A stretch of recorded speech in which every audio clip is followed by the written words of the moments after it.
अगर वोट चोरी की इतनी चोरी होती तो अयोध्या जैसी जगह पे बीजेपी क्यों हारती? और जिन जगहों पर दूसरी पार्टियां जीत रही हैं तो वोट चोर तो सब जगह चोरी कर लेता। और ये चीज सुप्रीम कोर्ट बार बार राहुल गांधी को फटकार लगा रही है। वो जो भी मुद्दा है सुप्रीम कोर्ट उसको कह रही है कि भाई आप ये मुद्दा पार्लियामेंट में लाओ, पब्लिक में इसको उछालने का कोई मतलब नहीं बनता। नमस्कार, नमो नारायण। आप में से कई कहते हैं कि स्वामी जी आप तो स्पिरिचुअलिटी ही करिए, करंट अफेयर्स या आपकी भाषा में राजनीति। देखो, धर्म जो है वो पिता होता है और राजनीति माता। या किसी एक और संत ने कहा कि धर्म पति होता है, राजनीति पत्नी। तो जिस देश का धर्म जागरूक नहीं है तो राजनीति उसको भटका देती है। करंट अफेयर्स पर हर संत का ध्यान जहां तक हो सके उसको रखना चाहिए। ठीक है, यूट्यूब वगैरह पे आने की कोई आवश्यकता नहीं है तो कोई बात नहीं, लेकिन आप जनता जनार्दन को प्रामाणिकता के साथ क्या बताओगे कि देश पर क्या होना चाहिए, समाज में क्या होना चाहिए, उस पर नज़र, विश्व पर नज़र। तो वर्तमान के करंट टॉपिक्स में इस समय तो टैरिफ, ट्रंप और डीप स्टेट की जो राजनीति है वो बातें हो रही हैं।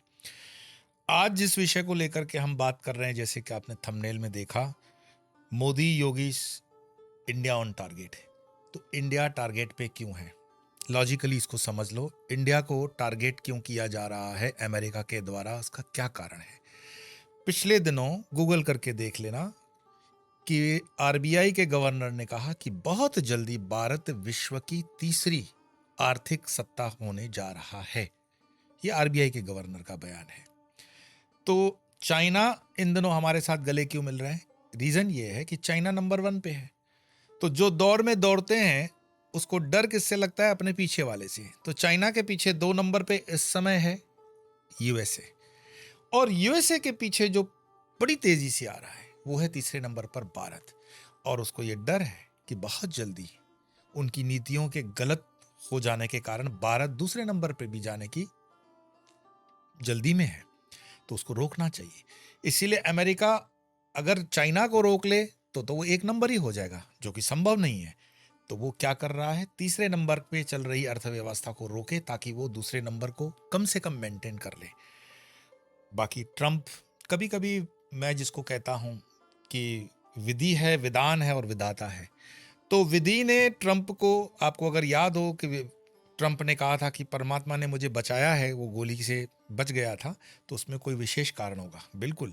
तो विधि यही थी कि ट्रंप बचेगा और तीसरे विश्व युद्ध का प्रथम कारण यही बनेगा, कोई तो उसका निमित्त बनेगा ही। तो ये विधि है, विधान है और विधाता है। और वर्तमान में जो ट्रंप कर रहा है ये पूरे विश्व की अर्थव्यवस्थाओं को यूं मानो एक कॉस्मिक डिजाइन के अंदर डिस्टर्ब कर रहा है, और यही चीजें भारत को आगे लाने के लिए जरूरी भी हैं। आज जब भारत को अमेरिका पूरी तरह से दबाने का प्रयास कर रहा है, मुझे बताया गया कल कि ट्रंप ने, ये समाचार जर्मन के अखबारों में छपे हैं, कोई गोदी मीडिया के नहीं है, कि ट्रंप ने मोदी जी को 4 बार फोन किया और मोदी जी ने उसको गिना ही नहीं। रहने दे भाई, उसका कॉल बैक आंसर भी नहीं है। तो ये क्या है? स्वावलंबीपन है, ये आत्मश्रद्धा है, आत्मसम्मान है। इस देश का आत्मसम्मान जग रहा है, और ये जग रहा है किसी व्यक्ति का सम्मान नहीं, किसी पार्टी का नहीं, ये आम हिंदुस्तानी का सम्मान है। Irrespective of caste, creed and religion, हम सबका, भारतीयों का सम्मान।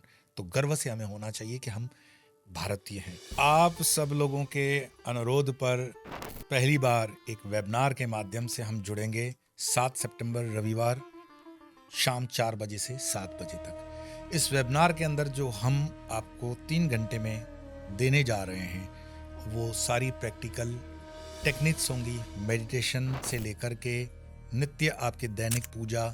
आप जो कहते हो कि डेली जो स्ट्रेस रहता है, एंजाइटी रहती है, डिप्रेशन रहता है, उसमें हम ये सब चीज़ें कैसे हैंडल करें, साथ में प्रैक्टिकल तरीके से जो चीज़ें की जा सकती हैं और करनी चाहिए। और साथ साथ में 7 सितंबर और 22 सितंबर को जो चंद्र ग्रहण और सूर्य ग्रहण है उस विषय में भी हम पूजा पद्धति की बात करेंगे। और साथ में पितृपक्ष जो चालू आ रहा है, तो पितरों की शांति के लिए गर्भ में ही हम अपने आप से क्या कर सकते हैं, उस विधि को भी हम नित्य पूजा में कवर करने का प्रयास करेंगे। तो आइए मिलते हैं इस सेमिनार में। अब वापस से मैं अपने मुद्दे पे आ जाऊं कि भारत को टारगेट क्यों किया जा रहा है। उसमें 4 चीजें अगर आपने ध्यान देंगे, जो पूरी गेम को बदल सकती हैं। एक, दुनिया की हर टेक्नोलॉजी, हर गैजेट के अंदर सेमीकंडक्टर यानी चिप्स लगते हैं। भारत उसमें अभी तक नहीं था, लेकिन अब भारत की एंट्री हो चुकी है। मैं उस पर आ जाऊंगा। सेमीकंडक्टर के अंदर अगर मेन हब इंडिया बन जाता है 2-3 साल के अंदर, तो विश्व की काफी कुछ समीकरण बदल जाएंगे। दूसरा, भारत का जेवर एयरपोर्ट नोएडा के अंदर जो बन रहा है, यह विश्व का चौथा सबसे बड़ा एयरपोर्ट और एशिया का सबसे बड़ा एयरपोर्ट। ये गोदी मीडिया की रिपोर्ट नहीं है, विश्व रिपोर्ट्स हैं, गूगल करके देख लो। ये जो नया एयरपोर्ट बनाया जा रहा है, जो कि इंडिया का ही नहीं एशिया का सबसे बिगेस्ट एयरपोर्ट होने वाला है, जिसे कि कहते हैं नोएडा इंटरनेशनल एयरपोर्ट और जिसे कि जेवर एयरपोर्ट भी कहा जाता है। इस एयरपोर्ट को कनेक्ट करने के लिए 2 एक्सप्रेसवे होने वाले हैं। एक जो कि ऑलरेडी एग्जिस्टिंग है, जिसे कहते हैं यमुना एक्सप्रेसवे, और दूसरा बनाया जा रहा है जिसे कहते हैं जेवर एक्सप्रेसवे, जिसकी मदद से आप दिल्ली मुंबई एक्सप्रेसवे से आसानी से कनेक्ट कर जाएंगे जेवर एयरपोर्ट पे। इस जेवर एयरपोर्ट को कनेक्ट करने के लिए RRTS का भी निर्माण किया जा रहा है, यानी कि semi high speed rail network की मदद से दिल्ली का जो इंदिरा गांधी इंटरनेशनल एयरपोर्ट है उसको कनेक्ट किया जाएगा जेवर एयरपोर्ट से, और उसके ऊपर भी कंस्ट्रक्शन का काम जल्द ही स्टार्ट होने वाला है। जेवर एयरपोर्ट के पहले चरण में 2 रनवे का निर्माण किया जाएगा और उसके ऊपर कंस्ट्रक्शन का काम कर रही है कंपनी टाटा, जिनके द्वारा इस पूरे एयरपोर्ट का निर्माण कार्य किया जाएगा। और उम्मीद है कि इस साल के अंत तक जेवर एयरपोर्ट का हिस्सा बनकर तैयार हो जाएगा। हम भारतीयों को पता नहीं क्यों आत्मसम्मान और अपनी, जिसको कहते हैं ना कि स्व के ऊपर श्रद्धा क्यों नहीं होती कि हम ये कर सकते हैं, और ये भारत ने कर दिखाया है। जेवर एयरपोर्ट दिसंबर के आसपास अपने ऑपरेशन स्टार्ट कर देगा, तो जो दुनिया में हांगकांग, दुबई और दूसरे लंदन के हीथ्रो जैसे एयरपोर्ट कर रहे थे, वो भारत का ये नोएडा का जेवर एयरपोर्ट करेगा। ये दूसरा कांटा जो आंख में अमेरिका को लग रहा है। तीसरा, अब तक तो गुंडागर्दी से हर जगह अमेरिका अपने डॉलर को इस्टेब्लिश करके हर ट्रांजैक्शन डॉलर में करता था, लेकिन भारत ने उसका तोड़ 2 साल पहले से ही करना शुरू कर दिया था, और वो है वोस्त्रो अकाउंट। वोस्त्रो अकाउंट क्या होता है? आप किसी भी देश के साथ व्यापार करें, उस देश में जाकर के उस देश की करेंसी का रुपये के कन्वर्जन में अकाउंट खोलना होता है। ये लैटिन वर्ड है वोस्त्रो। वोस्त्रो मतलब है आपका ही अकाउंट है, लेकिन उसके लिए US डॉलर की जरूरत नहीं है। अब पूरी बात समझ में आ रही है कि आखिरकार डोनाल्ड ट्रंप को इंडिया से इतनी प्रॉब्लम क्यों है, क्योंकि इंडिया ने एक ऐसा मास्टर स्ट्रोक खेला है जिसके बारे में अभी तक आपको पता ही नहीं है। इंडिया को टारगेट करने का मेन कारण रशियन ऑयल खरीदना नहीं है, बल्कि US डॉलर को बचाना है, क्योंकि इंडिया ने US डॉलर के खिलाफ वॉर की शुरुआत ऑलरेडी कर दी है। अभी इंडिया के इस मास्टर स्ट्रोक के बारे में समझने से पहले आपको पूरी ट्रेड गेम समझनी पड़ेगी। तो चलो मान लो इंडिया की महिंद्रा कंपनी को अपनी गाड़ी के लिए ताइवान की कोई सेमीकंडक्टर बनाने वाली कंपनी से 100 करोड़ की सेमीकंडक्टर चिप्स चाहिए।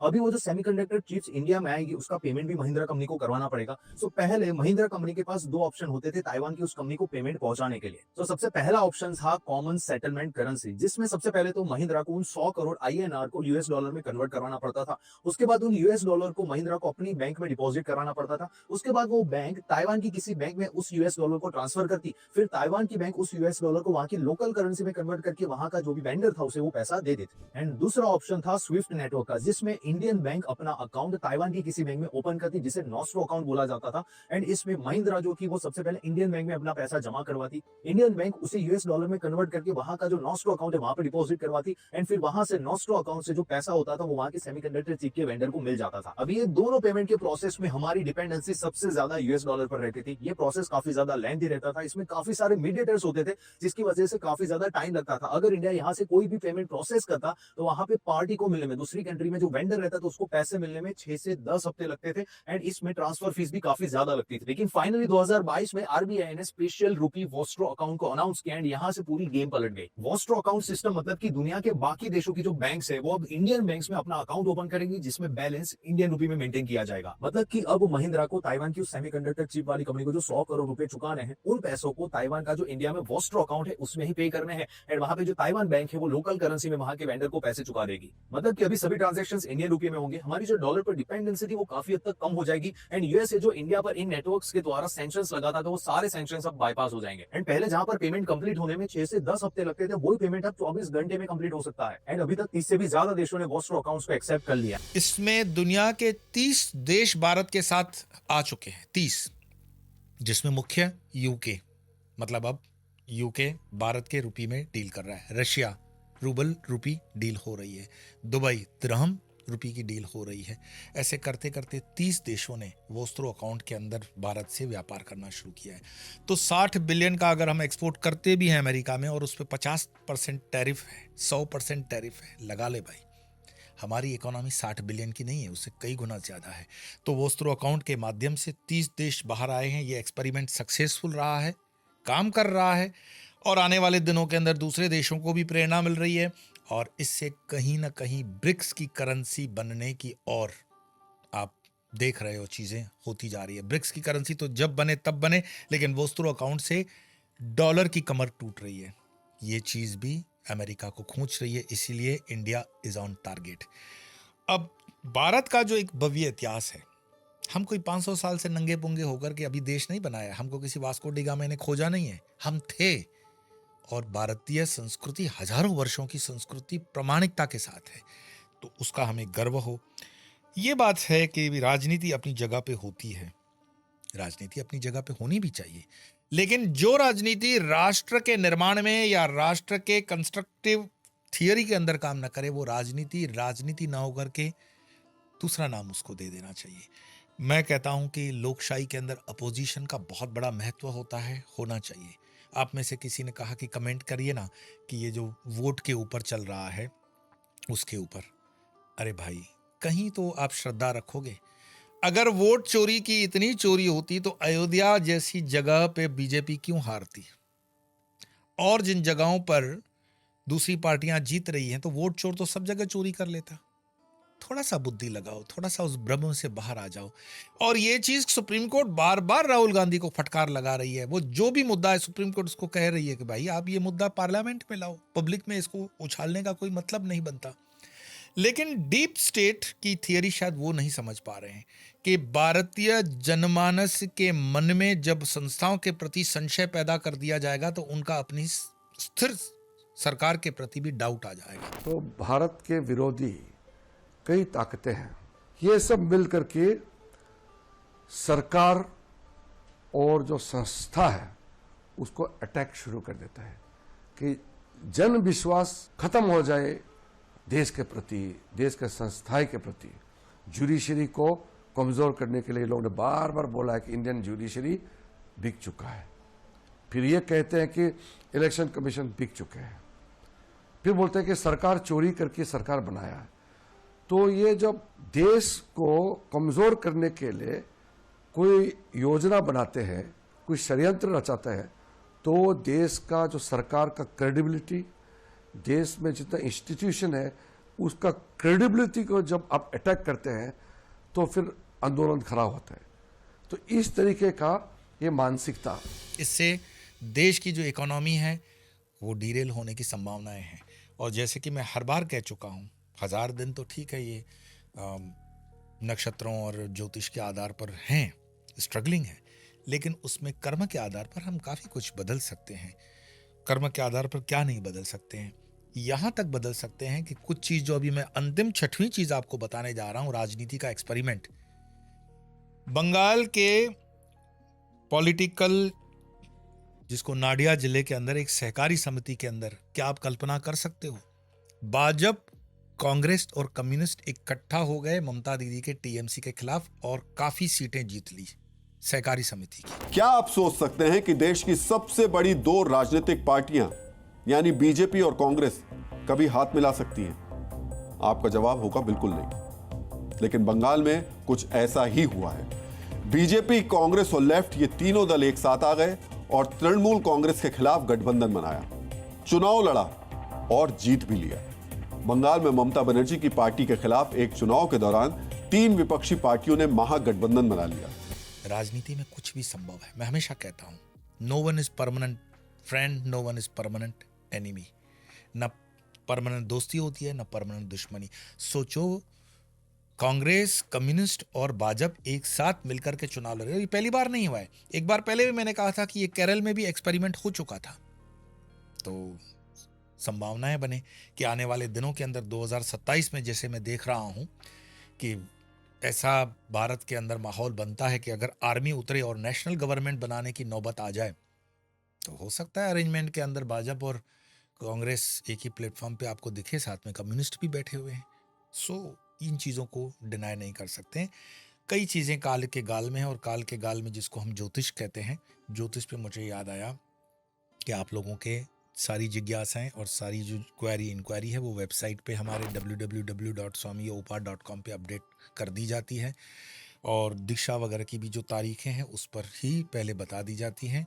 तो उसका आप जो भी है उपयोग करेंगे, और जो उचित है उसमें आप निर्णय ले सकते हैं। अब मैं वापस से अपने इसी विषय पे आ जाऊं कि ये मोदी और योगी की इंडियाज ऑन टारगेट क्यों है। सबसे पहली बात मैंने जैसे बताया था, दुनिया में TSMC यानी कि ताइवान सेमीकंडक्टर मैन्युफैक्चरिंग कंपनी, ये सबसे ज़्यादा कंडक्ट जिससे चिप्स जो है बनाते हैं। फिर चाइना का भी नंबर है, और उसको देखने के लिए आपको इस क्लिप के माध्यम से भी आपको समझ में आ जाएगा। देखिए, कटिंग एज सेमीकंडक्टर टेक्नोलॉजी जैसे एडवांस चिप डिजाइन और रिसर्च के मामले में आज भी दुनिया को अमेरिका ही लीड कर रहा है। इंटेल, एनवीडिया और AMD जैसे बड़े जायंट्स इंडस्ट्री को डोमिनेट कर रहे हैं, और ये अपने R&D में हर साल $83 बिलियन तक का इन्वेस्टमेंट करते हैं। वहीं दूसरी ओर सेमीकंडक्टर सप्लाई चेन के बाकी की एरियाज में चाइना का दबदबा है। चाइना दुनिया के 60% रेयर अर्थ मिनरल्स को एक्सट्रैक्ट और इनके प्रोसेसिंग का 85% हैंडल करता है। दोस्तों, इस क्रिटिकल रिसोर्स पर चाइना की ग्रिप ही उसे स्ट्रॉन्ग एज देती है, क्योंकि rare earth element semiconductor chips का सबसे इंपॉर्टेंट पार्ट होते हैं। वहीं ताइवान अपनी TSMC और साउथ कोरिया अपनी सैमसंग फाउंड्री के साथ एडवांस चिप्स की मैन्युफैक्चरिंग में दुनिया के टॉप लीडर्स में से एक है। अब अगर भारत पर आए तो 2022 में भारत का सेमीकंडक्टर मार्केट वैल्यू $26.3 बिलियन का था, और ये 2032 तक $271.9 बिलियन तक एक्सपेक्ट किया जा रहा है। लेकिन आज भी इंडिया इसके लिए मेजरली इंपोर्ट्स पर ही डिपेंडेंट। फॉर एग्जांपल 2024 में हमने $18.43 बिलियन के सेमीकंडक्टर चिप्स इंपोर्ट किए हैं। लेकिन हमारी गवर्नमेंट के प्रयासों से भारत धीरे धीरे इस फील्ड में भी अपनी एक अलग पहचान बनाने की कोशिश कर रहा है। फॉर एग्जांपल 2018 में हमारा सेमीकंडक्टर एक्सपोर्ट्स सिर्फ $0.16 बिलियन का था, लेकिन 2023 में बढ़कर $1.91 बिलियन तक पहुंच गया है। ऐसी 2021 में भारत के सिर्फ 9% सेमीकंडक्टर कंपोनेंट्स लोकल लेवल पर बनाए गए थे, और भारत का लक्ष्य 2026 तक इसको बढ़ा करके 17% तक करना है। दोस्तों, इसका मतलब है कि 2019 से 2026 के बीच में लोकल सेमीकंडक्टर रेवेन्यू में 6 गुना तक का इजाफा होगा। आपने देखा कि जो चिप्स होती हैं उनका बड़ा महत्व होता है, और इन चिप्स को ही आने वाला समय जो है वो निर्धारित करेगा कि कौन सा राष्ट्र किस दिशा में आगे बढ़ेगा। जिसका अपना बल होगा, जिसकी अपनी टेक्नोलॉजी होगी, जिसका अपना सॉफ्ट पावर होगा, वो ज़रूर इसको डोमिनेट करेगा। इसके अलावा जैसे मैंने आपको बताया कि मोदी और योगी जी में, योगी क्यों आंख में आ रहे हैं लोगों के, क्योंकि वो एक ऐसे मुख्यमंत्री हैं फिलहाल जिन्होंने पूरे देश में यूपी का जो क्राइम लेवल था उसको कम किया, यूपी की जो ग्रोथ है वो बहुत ऊंची उठाई। यूपी के अंदर आप जो भी डेवलपमेंट्स देखते हो, मुक्त कंठ से उनके आलोचक भी उनको अप्रिशिएट करते हैं। मैं भगवान से प्रार्थना करूं कि ऐसा ही कोई मुख्यमंत्री, ऐसी कोई सरकार बिहार में आ जाए, और बिहार का भी ऐसा डेवलपमेंट है, क्योंकि बिहार के अंदर भी पोटेंशियल बहुत ज़्यादा है। तो जिस जेवर एयरपोर्ट की हम बात कर रहे हैं, जेवर एयरपोर्ट के लिए उसकी एक स्ट्रेटेजिकल इंपॉर्टेंस है। जिस दिन ये जेवर airport Bombay Delhi express highway से जुड़ जाता है, बम्बई इसमें थोड़ा चूक गया।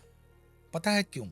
बम्बई में जो पिछले दिनों मराठी हिंदी वाला विवाद हुआ है, ये ठीक नहीं है, क्योंकि बॉलीवुड की भी कई कंपनियां उत्तर प्रदेश के उस नोएडा में शिफ्ट हो रही हैं। काफ़ी कुछ चीफ मिनिस्टर योगी जो है वहाँ पर डेवलपमेंट्स दिखा रहे हैं, और जेवर एयरपोर्ट के आने के बाद बम्बई जो कमर्शियल एक कैपिटल माना जाता था भारत का, मुझे लगता है कि वो थोड़ा सा शिफ्ट हो रहा है नॉर्थ की तरफ। अभी भी समय है, हम अपने जिसको कहते हैं ना छोटी छोटी सोच वाली राजनीति को दूर रख करके राष्ट्र के विषय में आगे बढ़ें, तो ये बहुत अच्छी बात होगी। तीसरा, मैंने आपको बताया कि जो मोदी सरकार का जो आर्थिक एक निर्णय वोस्त्रो अकाउंट के लेकर के जो था, वो एक बहुत बड़ा चमत्कारिक निर्णय कह सकते हैं, क्योंकि इससे भारत की जो करेंसी है वो तो मजबूत होगी ही, रुपी, साथ साथ में ये डेंट पड़ रहा है यूएस डॉलर पर, और यूएस डॉलर पर ये डेंट बहुत बिलियंस ऑफ डॉलर का पड़ रहा है। इसीलिए मोदी खींच रहे हैं अंतर्राष्ट्रीय उन लोगों को जो डॉलर के ऊपर जमाए बैठे हुए हैं, जो दुनिया में बहुत ब्लफ खेलते हैं, जिसको कहते हैं ना पेपर इकोनॉमी, आर्टिफिशियल इकोनॉमी, इसमें उनको डेंट पड़ा है। अब आते हैं कि भारत के जब इस विकास पर कई देशों को तकलीफ हो सकती है, जिसमें एक मैं कहूँगा रेशियल प्रॉब्लम है, खासकर अमेरिकन्स को, मैंने प्रत्यक्ष अनुभव किया है, चाहे वो कनाडा हो, चाहे वो यूरोप हो, चाहे वो अमेरिका हो। एक ट्रांसपेरेंट ग्लास होता है जिसमें से हम देखते हैं कि हम ऊपर जा सकते हैं, कि हम विकास कर लेंगे, भारतीय जो वहाँ एनआरआई हैं, लेकिन वास्तव में ऐसा नहीं होता है। जब आप ऊपर पहुँचते हो तो आपका सर उस ट्रांसपेरेंट शीशे के साथ टकरा जाता है, और वो शीशा जो है वो रेशियल प्रॉब्लम का है, रेसिज्म है वहाँ पर, गोरे और काले का फर्क है वहाँ पर, और ये खुला है। जो लोग आपके नज़दीकी रहते होंगे वो आपको बताएंगे, वो कहते हैं वहाँ पर यू ब्लडी इंडियन। उस ब्लडी इंडियन में पाकिस्तानी भी आता है, बांग्लादेशी भी आता है, श्रीलंकन भी आता है, उपमहाद्वीप के सारे लोग आते हैं। तो ये प्रॉब्लम तो है, लेकिन भारत का जो भव्य इतिहास है उसको अगर समझना हो तो मैं आपको इस क्लिप के माध्यम से ये समझाना चाहूँगा, और इसमें आप सुनेंगे विवेक अग्निहोत्री को। विवेक अग्निहोत्री जो बात कर रहे हैं, इसको निष्पक्ष होकर के सुनेंगे तो आपको समझ में आ जाएगा कि जो हिस्ट्री ऑफ ह्यूमैनिटी बताई जाती है उसमें सामान्य हिंदू कहाँ खड़ा है। सामान्य हिंदू को कोई ज्ञान है ही नहीं अपने भूतकाल का। मुझे ये बताओ, 5-7 हजार साल की जो मानवता की हिस्ट्री है, हिस्ट्री ऑफ ह्यूमैनिटी, इसमें कौन सी ऐसी कम्युनिटी है जो सबसे ज्यादा लंबे वक्त के लिए कंटिन्यूअसली परसिक्यूट मतलब प्रताड़ित हुई है, और एनस्लेव्ड मतलब गुलाम बनाई गई है, और जिसके सारे राइट्स छीन लिए गए, और सबसे ज्यादा जिसके कल्चर सिविलाइजेशन को तोड़ा गया, मोड़ा गया? कौन सी कम्युनिटी है? सनातन धर्म। हिंदू कम्युनिटी जो है सबसे ज्यादा। करेक्ट। तुम्हें कोई भी ऐसा जीव, यहूदी बच्चा मिलेगा दुनिया में, कल्पना कर सकते हो जिसको होलोकॉस्ट के बारे में ना पता हो? क्या तुमको एक भी ऐसा ब्लैक बच्चा मिलेगा पूरे विश्व में जिसको स्लेवरी के बारे में ना पता हो? क्या ऐसा एक भी जापानीज बच्चा मिलेगा जिसको एटम बॉम्बिंग जो हुई थी उनके ऊपर, उसके बारे में ना पता हो? कौन सी ऐसी सोसाइटी है जिसको अपनी प्रताड़ना और दर्द की जो हिस्ट्री है पता ना हो? लेकिन भारत के किसी बच्चे को यह बात नहीं पता है कि we are the only community which has been persecuted for such a long time.